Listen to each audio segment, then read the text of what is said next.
کہ بکری باہر نکلے. کیوں کتے صاحبو، بکری سے تمہیں اس کی آزادی سے کیا پیار؟ وہ کہا یہ گھر میں رکھا اس کے مالک نے ظلم ہے. ہم نے کہا ظلم نہیں، مالک کی محبت ہے. وہ جانتا ہے کہ آوارہ کتے باہر بیٹھے ہوئے ہیں، اگر بکری کو باہر بھیجوں گا تو نوچ نوچ کر کھا جائیں گے. اس نے محبت سے گھر میں رکھا ہے تاکہ آوارہ کتوں کی نظر نہ پڑے. تو ایک مالک کے نزدیک بکری کی جتنی عزت ہے اس سے کروڑوں درجہ زیادہ ہمارے یہاں بیٹی کی عزت. توجہ آپ کی. ہمارے اب آپ کہیں گے بیٹی کی کیوں اتنی عزت ہے؟ میں نے کہا اس لیے اتنی عزت ہے کہ ہمارے یہاں بیٹی کا روپ معمولی روپ نہیں ہے. بیٹی کا روپ سیدہ طیبہ طاہرہ خاتون جنت فاطمۃ الزہرا کا روپ ہے. اور وہ ایسا روپ ہے کہ جس کے لیے پوری کائنات کھڑی ہوتی ہے. جب وہ شہزادی نبی سے ملنے آتی ہے تو میرا نبی ان کے استقبال کے لیے کھڑا ہوتا ہے. بیٹی یہ ہے. اوروں کی یہاں بیٹی کیا ہے مجھے نہیں پتا. ہمارے یہاں بیٹی، اب سن لے بیٹی کیا ہے. ہمارے یہاں بیٹی فاطمۃ الزہرا ہے. ہمارے یہاں بیٹی بنت صدیق عائشہ صدیقہ ہے. ہمارے یہاں بیٹی حضرت سیدہ زینب کبریٰ ہے.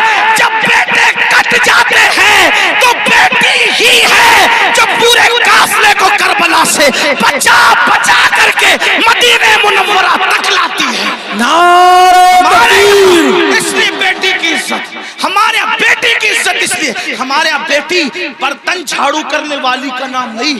ہمارے یہاں بیٹی کپڑے دھلنے والی کا نام نہیں. ہمارے یہاں بیٹی وہاں کھڑے رہ کر خطبہ دینے والی کا نام ہے.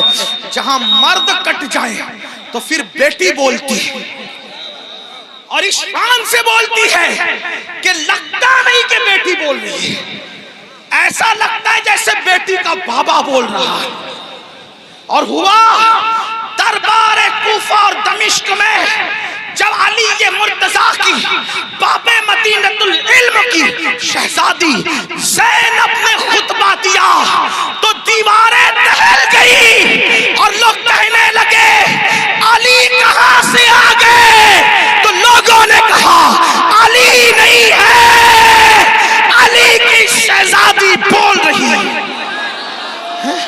یہ ہمارے یہاں بیٹیاں، بیٹیوں کا مقام اس لیے ہم بیٹیوں کو بہت عزت سے رکھتے ہیں. بہت عزت. ہمارے یہاں بیٹی جنت ہے، جنت.